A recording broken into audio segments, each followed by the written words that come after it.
Halo, selamat datang kembali. Pernah nggak sih Anda bertanya-tanya, apa sebenarnya yang bikin seseorang itu disebut jenius? Apakah itu murni bakat lahir yang luar biasa atau mungkin ada cerita lain ya di baliknya? Hmm, Nah, kali ini nih kita akan coba telusuri lebih dalam lagi, kita kupas tuntas gagasan soal kejeniusan ini. Sumber kita dari temuan-temuan menarik di buku Helen Lewis, judulnya The Genius Myth. Kita ambil kutipan-kutipan pilihan yang, benar-benar membongkar konsep ini sih. iya. Jadi misi kita kali ini, yaitu memahami gimana sih ide jenius ini muncul, terus gimana ia seringkali dibentuk oleh mitos, oleh cerita-cerita.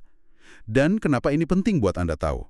Apalagi kalau Anda suka belajar hal baru, tapi kadang merasa, aduh kok kayaknya minder gitu ya sama rebel genius.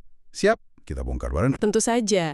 Yang menarik banget dari sumber kita ini, gimana buku ini nunjukin kalau jenius itu seringkali bukan cuma soal kemampuan otak yang hebat gitu ya, tapi lebih ke sebuah narasi. Iya, sebuah cerita yang sengaja ditenun di sekitar orang tertentu. Nah, kita bakal lihat nih, gimana narasi ini dibangun dan apa dampaknya buat kita. Oke. Mari kita mulai dari perubahan mendasar dulu ya, soal cara pandang kejeniusan ini. Buku ini menyoroti adanya pergeseran yang menarik banget. Dulu nih, misalnya zaman Renaissance, jenius itu lebih kayak sesuatu yang dimiliki seseorang. Semacam inspirasi atau bakat khusus gitu, kayak ada kekuatan dari luar diri gitulah. Betul, mirip kayak yatunya Muse atau semacam roh pelindung gitu ya. Nah, tapi kemudian pas masuk era romantisisme, sekitar abad ke-18, konsepnya itu geser drastis. Jenius bukan lagi sesuatu yang dimiliki, tapi jadi sesuatu yang adalah diri orang itu. Anda adalah seorang jenius, jadi identitas gitu, melekat. Wah, perubahan dari memiliki jadi adalah ini kedengarannya simpel ya, tapi dampaknya gede banget dong kalau gitu. Gede banget. Ini nih yang kemudian melahirkan kultus individu. Jadi ada ide soal orang spesial, ya kan? Kayak kelasnya beda gitu dari kita-kita. Nah, ini juga sumber kekecewaan kita kadang-kadang. Pas sosok yang dipuja jenius itu ternyata punya sisi gelap atau melakukan hal yang nggak benar, kita jadi kaget kan? Iya. Soalnya kita udah terlanjur percaya mereka itu hebat dalam skala hal. Ini sisi gelap dari pemujaan itu. Kita menempatkan mereka di tumpuan yang ketinggian, nggak realistis gitu. Contoh paling gampang mungkin Shakespeare ya. Buku ini cerita nih waktu dia meninggal tahun 1616, dia memang penulis populer, tapi ya belum jadi ikon budaya kayak sekarang. Status jeniusnya itu dibangun belakangan gitu ya. Ada cerita lucu soal festival tahun 1769 yang dibikin aktor David Garrick di Stratford. Katanya sih buat merayakan Shakespeare. Sampai jual pernak-pernik aneh kayak tusuk gigi dari pohon mulberry di tamannya Shakespeare segala. Hahaha, iya. Tapi yang paling absurdnya justru ini. Dalam festival yang katanya buat Shakespeare itu, nggak ada satupun naskah Shakespeare yang dipentaskan. Gagal total acaranya, cuaca buruk. Tapi justru festival inilah yang sering dianggap jadi titik awal bardolatri. Itu loh, pemujaan yang agak berlebihan ke Shakespeare. Oh, jadi status jeniusnya itu kayak dikasih gitu ya setelah dia nggak ada, buat tujuan tertentu gitu. Tepat sekali. Kalau kasus Shakespeare, itu ada hubungannya sama nasionalisme Inggris yang lagi naik daun waktu itu. Mereka butuh ikon nasional kan? Nah, ini nunjukin gimana status jenius itu bisa dikonstruksi, diproduksi lah istilahnya. Buat kepentingan yang lebih luas, termasuk ya komersial juga. Lihat aja deh sekarang gimana citra Einstein dipakai buat jual mainan bayi edukatif sampai meteran listrik pintar. Status jenius itu jadi merek dagang yang kuat banget. Ngomong-ngomong soal membangun cerita atau mitos, kita mundur dikit nih ke zaman Renaissance. Ada tokoh kunci namanya Giorgio Vasari. Dia nulis buku Lives of the Most Excellent Painters, Sculptors, and Architects. Katanya sih ini buku sejarah seni dan biografi seniman pertama ya. Dan Vasari ini, dia jago banget ternyata bikin cerita. Vasari itu kayak humasnya para seniman Renaissance gitu deh. Dia yang membentuk cara kita ngelihat tokoh-tokoh kayak Michelangelo atau Leonardo da Vinci sampai sekarang. Dia bukan cuma nyatet fakta, tapi nyajin biografinya itu kayak cerita moral penuh anekdot yang ngebangun citra tertentu. Citra kayak gimana tuh misalnya? Ya misalnya Michelangelo, digambarin sebagai sosok biksu seni gitu. Super serius, dedikasi penuh. Ada cerita dia saking fokusnya kerja, sampai tidur aja masih pakai sepatu boot kulitnya. Terus pas dilepas, kulit kakinya ikut ngelupas. Ngeri kan? Sementara Leonardo da Vinci digambarin brilian sih, polimat, tapi agak pelupa dan ya sedikit plin-plan gitu.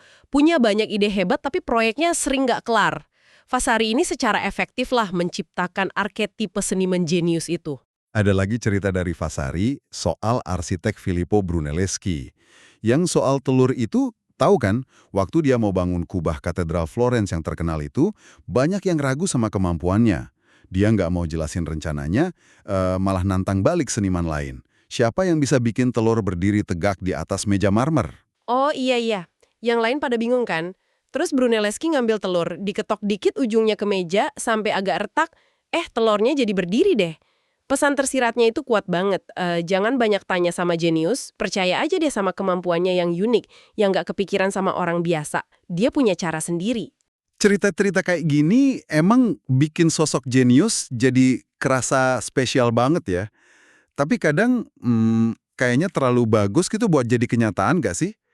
Saya jadi ingat cerita klasik soal matematikawan Carl Friedrich Gauss waktu kecil. Katanya kan gurunya ngasih tugas ngejumlahin angka 1 sampai 100. Mungkin biar muridnya pada sibuk gitu ya. Nah, sementara teman-teman yang hitung satu-satu, Si Gauss kecil ini konon langsung nemu rumus cepatnya itu loh. N plus 1 bagi 2. Terus dia nyerahin jawaban dalam sekejap. Gurunya sampai melongo katanya. Kisah sempurna anak ajaib? betul. Tapi, buku ini bilang, tunggu dulu. Cerita versi dramatis 1 sampai 100 itu kemungkinan besar nggak benar persis kayak gitu. Memang ada catatan soal Gauss kecil yang nyelesain soal deret aritmatika cepat, tapi soalnya lebih simpel dan konteksnya beda. Versi yang kita kenal sekarang ini kayaknya udah didramatisir, dibesar-besarin gitu selama bertahun-tahun. Nah, iya. Dan disinilah letak masalahnya kadang-kadang. Mitos-mitos kayak gini meskipun mungkin inspiratif ya, tapi bisa punya efek samping juga. Kalau kejeniusan digambarin sebagai sesuatu yang ajaib, bawaan lahir, muncul tiba-tiba dari kecil, terus gimana dong nasib kita yang ngerasa biasa-biasa aja? Ini bisa bikin kita jadi kecil hati loh. Seolah-olah pintu ke pencapaian hebat itu udah ketutup kalau kita nggak nunjukin tanda-tanda ajaib dari kecil. Nah, bener banget. Oke, dari mitos dan cerita, kita lompat nih ke era berikutnya. Abad ke-19 dan 20. Di sini muncul obsesi baru. Mencoba mengukur kejeniusan secara ilmiah. Ini eranya Francis Galton, sepupunya Charles Darwin itu. Dia nerbitin buku Hereditary Genius tahun 1869. Iya, Galton ini nolak ide romantik soal jenius yang eksentrik atau penyakitan. Dia percaya kehebatan itu diwariskan secara biologis, kayak ciri fisik, dan bisa dikuantifikasi, bisa diukur. Dia pengen bawa ini ke ranah sains. Tapi ya niatnya ini dari awal udah diwarnai bias kelas dan rasial pada zamannya itu. Dan ini ngebawa kita ke sisi yang lebih kelam ya. Eugenika. Galton sendiri yang nyiptain istilah itu. Idenya kan buat memperbaiki stok manusia lewat perkawinan selektif, mendorong yang unggul buat bereproduksi, dan menghalangi yang dianggap nggak unggul. Ironisnya, Galton sendiri nggak punya anak. Obsesi pengukuran ini terus lanjut dengan munculnya tes IQ. Awalnya, Alfred Binet di Prancis itu bikin tes ini buat tujuan baik loh sebenarnya, buat identifikasi anak-anak yang butuh bantuan ekstra di sekolah. Tapi begitu diadopsi di Amerika Serikat, tokoh kayak Henry Goddard sama Louis Terman ini menggunakannya buat tujuan yang beda jauh. Seringkali buat dukung agenda eugenika dan diskriminasi rasial. Si Terman ini di Stanford ya, dia bahkan bikin studi jangka panjang yang ambisius banget. Dia ngumpulin anak-anak California yang skor IQ-nya tinggi banget, minimal 135. Terus dijuluki termites. Tujuannya apa sih? Tujuannya ya itu tadi, mau buktiin hipotesis dia, kalau IQ tinggi pas kecil, itu pasti jadi prediktor kejeniusan dan sukses luar biasa pas dewasa. Dia ngikutin hidup para termites ini puluhan tahun. Hasilnya gimana? Terbukti dong. Justru itu, hasilnya cukup mengecewakan buat Terman, malah ngebantah hipotesis awalnya dia. Memang sih, secara rata-rata, kelompok termites ini lebih sukses dari populasi umum. Pendapatan lebih tinggi, pendidikan lebih tinggi, banyak yang jadi profesional. Tapi, nggak ada satupun dari mereka yang mencapai tingkat kejeniusan transformatif, kayak Einstein, Newton, atau bahkan Darwin. Mereka jadi orang-orang yang sangat kompeten, berbakat, tapi bukan jenius dalam skala sejarah gitu. Tunggu. Jadi, studi jangka panjang yang dirancang khusus buat buktiin IQ itu sama dengan jenius, malah gagal. Bukan cuma gagal, ada ironi yang lebih gede lagi. Ada 2 anak laki-laki yang pernah dites buat studi Terman ini, tapi ditolak. Karena skor IQ mereka dianggap terlalu rendah, di bawah batas 135 itu. Namanya William Shockley sama Luis Alvarez. Nah, tebak apa? Keduanya kemudian menang hadiah Nobel Fisika. Wah, serius. Itu sih pukulan telak banget ya buat ide kalau tes IQ standar bisa pasti impotensi jenius tingkat tinggi. Banget. Studi Terman juga dikritik karena bias seleksi. Kurang mewakili anak dari keluarga miskin atau minoritas. Jadi, ya problematis lah. Wow, itu benar-benar ironis. Selain Terman, bukannya ada kontroversi lain ya soal pengukuran kecerdasan ini? Oh iya, banyak. Era ini juga diwarnai skandal, kayak tuduhan pemalsuan data ke Cyril Bird di Inggris. Studinya soal kembar identik itu berpengaruh banget buat dukung sistem pendidikan yang selektif. Terus ada juga klaim-klaim kontroversial dari muridnya, Hans Eysenck, yang nyoba hubungin IQ sama ras, bahkan sama kepribadian penyebab kanker. Gila kan? Ini nunjukin betapa bahayanya kalau sains itu dipakai buat membenarkan prasangka atau ideologi yang udah ada duluan. Si Eysenck ini bahkan punya argumen melingkar yang ngeri banget. Katanya kalau seorang jenius malsuin data tapi hasilnya terbukti benar, itu bisa dimaafin. Logika macam apa coba itu? Aduh, bahaya banget ya. Nah, terus ada juga kan kasus Marilyn Vossavan yang dicatat Guinness World Records punya IQ tertinggi. Gimana buku ini ngelihat kasus dia? Nah, kasus Vossavan ini menarik, karena dia jadi ilustrasi gimana label jenius IQ tertinggi itu sendiri yang justru ngebentuk hidupnya. Sebelum ramai soal IQ-nya, hidupnya relatif biasa aja. Tapi setelah label itu nempel, barulah dia bangun karir sebagai kolumnis Ask Marilyn. Jawab-jawabin teka-teki, logika, itu kan jenis kecerdasan yang memang diukur sama tes IQ. Jadi ini nunjukin kalau skor IQ tinggi itu nggak otomatis berarti pencapaian luar biasa di semua bidang. Dan gimana label itu sendiri bisa jadi kayak self-fulfilling prophecy gitu. Oh, jadi karena dilabeli jenius IQ, dia jadi fokus ke hal-hal yang memang cocok sama tes IQ itu ya? Kurang lebih gitu. Bahkan perkumpulan orang IQ tinggi kayak Mensa pun, anggotanya kan nggak selalu meraih sukses spektakuler di dunia nyata. Jadi IQ tinggi itu satu hal, tapi jenius yang mengubah dunia itu ya hal lain lagi. Oke. Jadi kalau bukan melulu soal bakat bawaan yang magis, dan bukan juga sekedar skor IQ tinggi, terus apalagi nih faktor penting yang ngebentuk jenius? Buku ini nekenin pentingnya konteks. Salah satu ide menarik itu penemuan berganda atau multiples. Pernah dengar nggak? Iya, ini fenomena yang cukup sering terjadi loh dalam sejarah sains dan teknologi. Banyak penemuan atau ide besar itu muncul hampir barengan oleh orang-orang beda yang kerjanya independen. Nggak saling tahu karya satu sama lain. Contohnya apa aja tuh? Contoh klasiknya banyak banget. Penemuan telepon oleh Alexander Graham Bell sama Elisha Gray, mereka daftar paten di hari yang sama persis. Terus teori evolusi lewat seleksi alam dirumusin sama Charles Darwin dan Alfred Russel Wallace secara terpisah. Pengembangan kalkulus oleh Isaac Newton di Inggris sama Gottfried Leibniz di Jerman. Wih, daftarnya panjang deh. Jadi maksudnya ini bukan kebetulan semata gitu. Apa artinya fenomena multiples ini?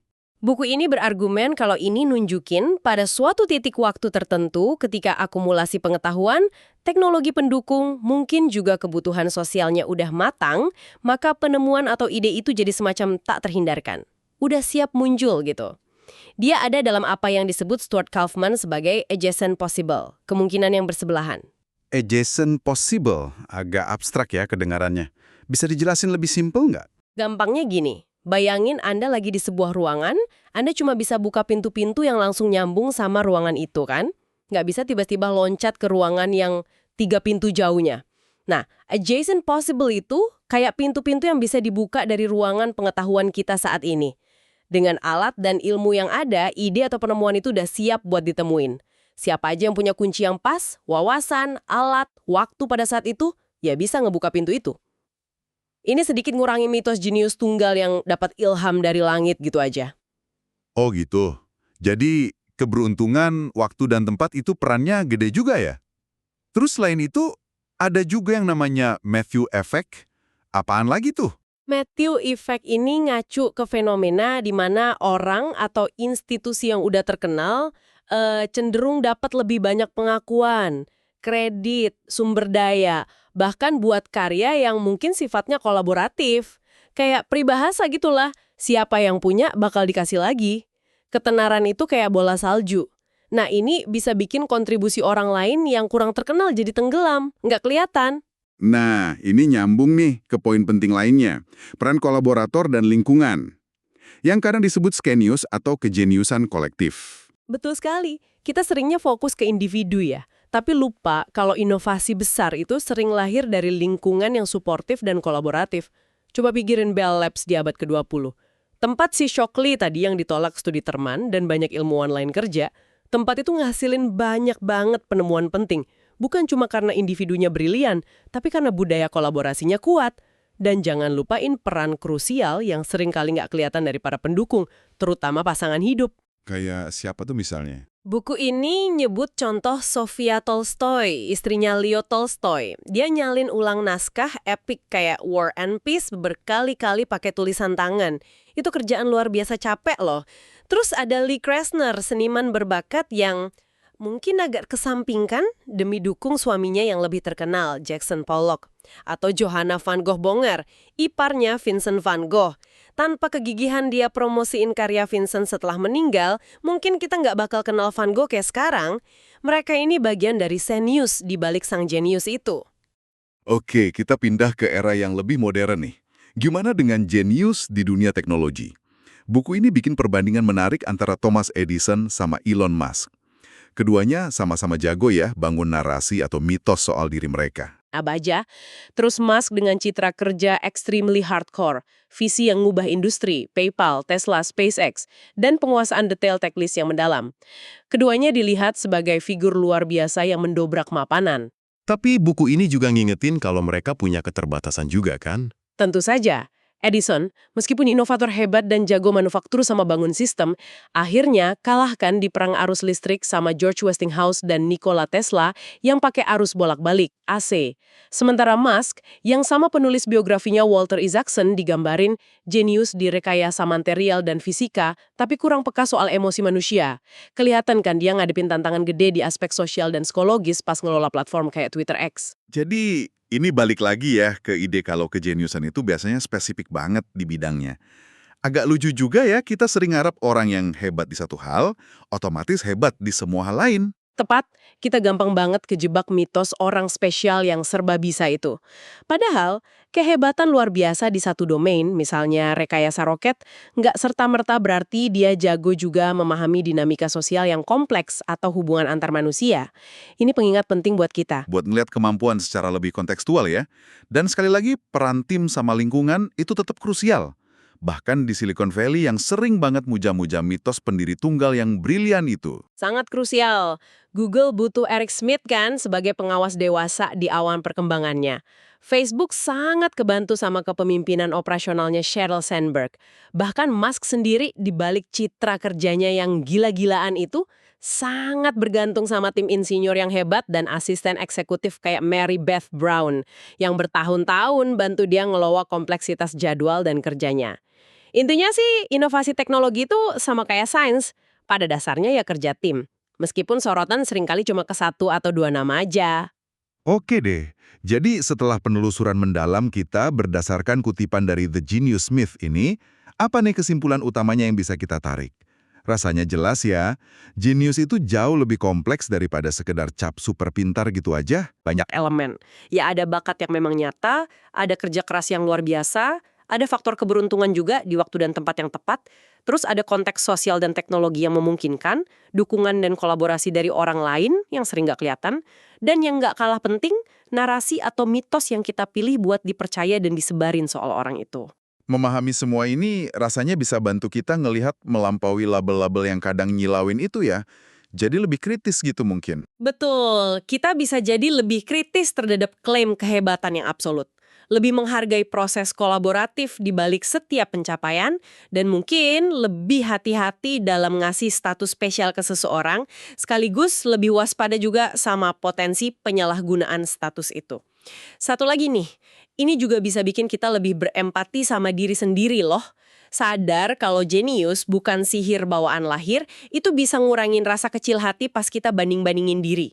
Kita bisa lebih fokus ke proses belajar, kerja keras, dan kolaborasi kita sendiri. Saya setuju banget.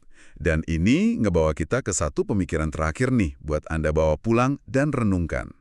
Jika jenius itu seringkali merupakan sebuah narasi yang dibangun, mungkin pertanyaan yang lebih penting bukanlah siapa yang sesungguhnya jenius, melainkan siapa sih yang diuntungkan oleh pelabelan jenius ini, dan bagaimana pemahaman ini mengubah cara Anda dalam mendekati pengetahuan baru atau menilai keahlian, baik pada diri sendiri maupun orang lain, di bidang apapun yang Anda tekuni atau minati. Pertanyaan bagus tuh. Sebuah pertanyaan untuk direnungkan lebih lanjut ya. Terima kasih sudah menyimak pembahasan mendalam kita kali ini. Sampai jumpa di penelusuran berikutnya.